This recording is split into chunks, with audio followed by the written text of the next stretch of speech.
રાજકોટના આજી ડેમ વિસ્તારમાં આવેલા NSIC ગ્રાઉન્ડ ખાતે ઔદ્યોગિક અને એન્જિનિયરિંગ પ્રદર્શન એનજી એક્સપો 2025 ખુલ્લું મૂકવામાં આવ્યું છે। 21 થી 24 ડિસેમ્બર સુધી ચાલનારા આ મેગા એક્સપોમાં એન્જિનિયરિંગ ક્ષેત્રની અત્યાધુનિક ટેકનોલોજી અને મશીનરીનું પ્રદર્શન કરવામાં આવ્યું છે। આ આયોજન ખાસ કરીને સૌરાષ્ટ્રના નાના મોટા ઉદ્યોગકારો, ઉત્પાદકો અને ઉભરતા સ્ટાર્ટઅપ માટે વ્યાવસાયિક નેટવર્કિંગ અને વિકાસની નવી ક્ષિતિજો ખોલશે। ટેકનિકલ પ્રોફેશનલ માટે આ એક્સપો જ્ઞાનના આદાન પ્રદાનનું એક સબળ માધ્યમ સાબિત થઈ રહ્યો છે। પ્રદર્શનના પ્રથમ દિવસે જ ઉદ્યોગ જગતના અગ્રણીઓ અને ઉત્સાહી મુલાકાતીઓની ભારે ભીડ જોવા મળી હતી, જે સૌરાષ્ટ્રના ઔદ્યોગિક ક્ષેત્રે આવી રહેલા પરિવર્તનનો સંકેત આપે છે।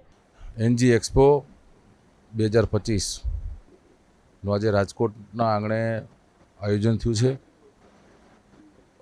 લગભગ જે સ્મોલ સ્કેલ ઇન્ડસ્ટ્રીઝ કહેવાય તેના 200 સ્ટોલ છે અને જે નાના નાના જે ઉદ્યોગો છે એને માર્કેટિંગ માટે એકબીજાને જોડીને એક પ્લેટફોર્મ જે એનજી એક્સપો દ્વારા જે આપવામાં આવ્યું છે તેને ખૂબ ખૂબ અભિનંદન આપું છું। અને રાજકોટના પણ 100 જેટલા લોકોએ ભાગ લીધો છે, પાર્ટિસિપન્ટ કર્યું છે અને બીજા 100 લોકો સમગ્ર દેશમાંથી પોતાની પ્રોડક્ટ લઈ અને આજે એક્સપોમાં આવ્યા છે અને 200 જેટલા સ્ટોલ, અલગ અલગ પ્રોડક્ટ એન્જિનિયરિંગની, એટલે નાના ઉદ્યોગોને પ્રોત્સાહન મળે અને જે આપણું ભારત, જે આત્મનિર્ભર ભારતની જે વાત છે, તો ભારત આપણું આત્મનિર્ભર બને, આપણી જે કાંઈ પ્રોડક્ટ છે એ દુનિયાની દરેક પ્રોડક્ટ સાથે જે કોમ્પિટિશનમાં ખૂબ એમ કહેવાય કે ક્વોલિટીવાળી પ્રોડક્ટ હોય છે એ સમગ્ર દુનિયામાં, રાજકોટમાંથી પણ સમગ્ર દુનિયામાં, વિશ્વના અનેક દેશોમાં એન્જિનિયરિંગની અલગ અલગ જે કાંઈ સ્પેર પાર્ટ હોય કે કોઈ CNC મશીન હોય, VMC મશીનો હોય કે એગ્રીકલ્ચર પ્રોડક્ટ હોય, આવી પ્રોડક્ટ બધી જ એક્સપોર્ટ પણ થાય છે। ત્યારે બધા વેપારીઓ, જે ઉદ્યોગપતિઓ છે, જે નાના, જે એમ કહેવાય કે સ્મોલ અને જે મીડિયમ સ્કેલ જે ઇન્ડસ્ટ્રી છે, એને પ્લેટફોર્મ આપવા બદલ હું એનજી એક્સપોની અંબાલાલભાઈ, મહેન્દ્રભાઈ અને એની સમગ્ર ટીમને ખૂબ ખૂબ અભિનંદન આપું છું। રાજકોટને આંગણે 17મો એન્જિનિયરિંગ એક્સપો 2025નું આયોજન આજે કરવામાં આવેલું છે। આવા અવારનવાર એક્સપો થતા હોય ત્યારે એક જ જગ્યાએ આપણને બધી માહિતી મળી જતી હોય અને આપણા ઉદ્યોગ ક્ષેત્રની અંદરની વાત કરીએ તો રાજકોટનું એક એવું છે કે એ નાના પાર્ટ્સથી લઈને પ્લેનના પાર્ટ્સ પણ એ બનાવે છે, ગૌરવની વાત છે। એટલે વિશ્વની અંદર રાજકોટની ગણતરી ઇજનેરી ક્ષેત્રની અંદર ખૂબ સારી એવી છે। રાજકોટમાં એક તો ઇમિટેશન માર્કેટ જે ભાવનગર રોડ ઉપર આવેલી છે એ ખૂબ પ્રસિદ્ધ માર્કેટ છે અને એ ઇમિટેશનની જ્વેલરી બધી છે એ દેશ વિદેશની અંદર પણ જતી હોય છે।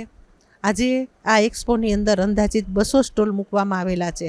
આ 3 દિવસનો આ કાર્યક્રમ હોય, આજુબાજુના વિસ્તારોમાં અને ઉદ્યોગ ક્ષેત્ર સાથે સંકળાયેલા તમામ વ્યક્તિઓ આ કાર્યક્રમની અંદર ચોક્કસપણે પધારે, નવું કંઈક જોવે અને પોતાના ઉદ્યોગની અંદર શું વધારે લઈ આવવા જેવું છે એની માહિતી પણ એને એક જ સ્થળે મળી શકે। આ તો કે રાજકોટની જનતાને પણ 3 દિવસનું આમંત્રણ હું પણ આપું છું કે આપણા આંગણે ભાવનગર રોડ પાસે આ એક્સપોનું આયોજન થયેલું હોય, આપ પણ એક વખત અવશ્ય આની મુલાકાત લો। હું Dhankesh Patel, president federation of small scale industries. આ ખૂબ સુંદર એક્ઝિબિશન છે। આ માઇક્રો અને સ્મોલ ઇન્ડસ્ટ્રીઝના જે મેન્યુફેક્ચરર્સ છે એને એક પ્લેટફોર્મ પ્રોવાઈડ કરતું આ એક્ઝિબિશન છે, જેનાથી એ લોકોના ઉત્તરોત્તર બિઝનેસમાં વધારો થાય એના માટેનો આ પ્રયત્ન છે। અહીંયા આગળ મારા હિસાબે મિનિમમ ઓનર્સની વાત કરું તો 10 થી 15,000 ઓનર્સ પ્લસ એમના ટેકનોલોજીના માણસો થઈને બધા થઈને 25,000 માણસો તો કમસે કમ આવશે એવું મને લાગી રહ્યું છે। હું આવી રહ્યો છું વડોદરાથી, એટલે મને અહીંયાનું બહુ આઈડિયા છે નહીં, પણ અમારું જે સંસ્થા જે છે એ એનજી એક્સપો જોડે છેલ્લા 8 વર્ષથી એસોસિએટ છે અને બધા જ એક્ઝિબિશનમાં હું વડોદરાની વાત કરું તો ત્યાં 50,000 વિઝિટર્સ આવેલા છે। એટલે અહીંયા આગળ પણ એટલા જ વિઝિટર્સ હશે ટોટલ તો, પણ જે ઇફેક્ટિવ વિઝિટર્સ છે, જે બિઝનેસના વોલ્યુમ્સ વધારે છે, એની મેં આપને વાત કરી। અહીંયા એક્સપોમાં પૂરા સમગ્ર ગુજરાતમાંથી મુંબઈ છે, પુના છે, એવા જે ઔદ્યોગિક સિટીઓ છે, પ્લસ વડોદરા, અમદાવાદ, સુરત ત્યાંથી પણ બધા વિઝિટર્સ આવી રહ્યા છે. હું પોતે જ વડોદરાથી આવેલો છું. રાજકોટની જનતા તો એમનામાં એક એન્જિનિયરિંગની આર્ટ છે અને એ લોકો ખૂબ સરસ કામ કરી રહ્યા છે અને એમને અહીંયા આગળ બધું ડિસ્પ્લે કર્યું છે કે જે એક્સપોર્ટ પણ થાય અને એમને વધારે ને વધારે બિઝનેસ મળે એવું અમારા વિશિસ છે. મારું નામ હિતેશ છે. કંપનીનું નામ છે એમ્બિકોન ઇન્ડસ્ટ્રીઝ પ્રાઇવેટ લિમિટેડ. એન્જિનિયરિંગ એક્સપોમાં અમે લાસ્ટ 10 વર્ષથી જોડાયેલા છીએ. આ અમારો લગભગ એન્જિનિયરિંગ એક્સપોનો લગભગ 6થો એક્ઝિબિશનમાં છે. રિસેન્ટલી અમે પૂના પર કરેલું છે, અમદાવાદ બી કરેલું છે. રાજકોટમાં અમારો થર્ડ ટાઈમ છે અમારે. છેલ્લા 10 વર્ષમાં હું કન્સિડર કરું તો એન્જિનિયરિંગ એક્સપોથી અમને ઘણો બધો બેનિફિટ્સ પણ થયેલો છે. ત્યાં જે પબ્લિક જે આવે છે, જે ક્લાયન્ટ્સ આવે છે, બધા જેન્યુઅન ક્લાયન્ટ્સ હોય જેને રિક્વાયરમેન્ટ હોય છે એ જ વધારે પડતા યુઝફુલ થાય છે. જસ્ટ હજી સ્ટાર્ટ થયું અને લગભગ 1 ઓવર થયું છે, તેમાં પણ લગભગ 100 જેટલા ઇન્ક્વાયરી જનરેટ થયેલી છે.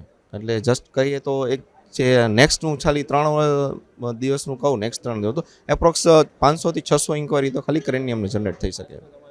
અમારું મેન્યુફેક્ચરિંગ છે મટીરિયલ હેન્ડલિંગ સોલ્યુશન. એટલે અમે EOT crane, jib crane, goliath crane એ બધી ક્રેન્સ ને વાયર ઓફ હોઇસ ને બધું બનાવે છે. અને અમારો પ્લાન્ટ અહીંયા રાજકોટમાં પીપળાણામાં છે.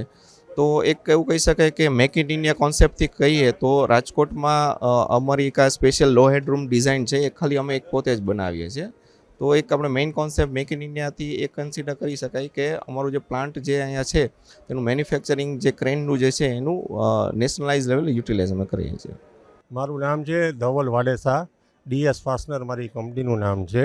અને અમે એક્સપોમાં સ્ટોલથી બેનિફિટ એ મળે છે કે સૌરાષ્ટ્ર ગુજરાતના લઈ અને બધા જ વિઝિટર્સ અહીંયા વિઝિટ કરે છે. અને અમારી પાસે કોયલ મેલ મેન્યુફેક્ચરિંગનું યુનિટ છે, પ્લસ અમારી પાસે માઇલ્સ કંપનીની એજન્સી છે, કાંગારુ કંપનીની એજન્સી છે. અમે એના નેઇલર અને નેઇલ્સ અને સ્ટેપલ પિન, બ્લેડ નેલ એ બધું વેચીએ છીએ. એક્સપોમાં અત્યાર સુધીમાં લગભગ 500 જણા માણસોએ આજના દિવસ હજી સ્ટાર્ટિંગ જ થયું જસ્ટ વિઝિટ કરેલી છે અને એનો સારો એવો બેનિફિટ અમને મળે છે. અમે રાઇટ નાવ છે ને કેનેડા, અમેરિકા, ઓસ્ટ્રેલિયા બધે એક્સપોર્ટ કરીએ છીએ.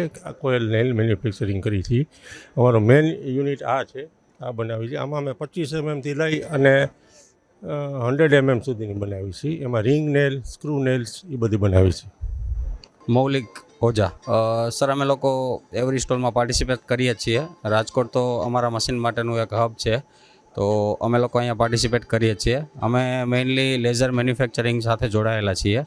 અમે લોકો laser cutting, laser marking, laser welding, laser cleaning બધા જ ટોટલી જે લેઝરના મશીનો છે એ અમે લોકો મેન્યુફેક્ચરિંગ કરીએ છીએ. અમારું મેન્યુફેક્ચરિંગ યુનિટ અમદાવાદ છે, બાકરોલમાં. અમારી હેડ ઓફિસ છે સુરત છે. એ કંપનીનું નામ STPL Sahajanand technologies private limited છે. અમે લોકો છેલ્લા ઘણા બધા વર્ષોથી એક્સપોમાં પાર્ટિસિપેટ કરીએ છીએ અને અમારી કંપની છે 35 યર્સ ઓલ્ડ છે. આજે એક્ઝિબિશનનો ફર્સ્ટ ડે છે, પણ અત્યાર સુધીમાં લગભગ 50 to 100 પીપલ્સ આ સ્ટોલની મુલાકાત લઈ ચૂક્યા છીએ. સિદ્ધાર્થ પટેલ નામ છે મારું. બસ સારો એક્સપો છે અને હજી હમણાં જ ચાલુ થયું છે અને પબ્લિકને સારો રિસ્પોન્સ મળી રહ્યો છે. આ રાજકોટમાં મારો પહેલો એક્સપો છે.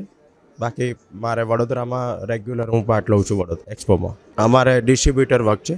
JK ફેનર કંપનીના વી-બેલ્ટ, ટાઇમિંગ બેલ્ટ, ગ્રીસ ઓઇલના અમે ડિસ્ટ્રીબ્યુટર છે રાજકોટ અને વડોદરા રિજન માટે. તો રાજકોટમાં આપણે વિજય પ્લોટમાં આપણી ઓફિસને અહીંયા ડિસ્ટ્રીબ્યુટરશીપ સ્ટોકિસ્ટ છે આપણે. અત્યારે વિધિન અવરમાં 60 થી 70 લોકોના રિસ્પોન્સ મળી ગયા છે મને, જે બહુ સારો રિસ્પોન્સ મળ્યો છે મને. હજી તો પહેલો દિવસ છે, હજી તો 1.5 કલાક થયો છે, પણ પોઝિટિવ રહીએ તો સારું લાગી રહ્યું છે રિસ્પોન્સને. અમે પણ નવા છે રાજકોટ માટે, તે પ્રમાણે અમારા માટે થોડું સારી ઓપોર્ચ્યુનિટી છે.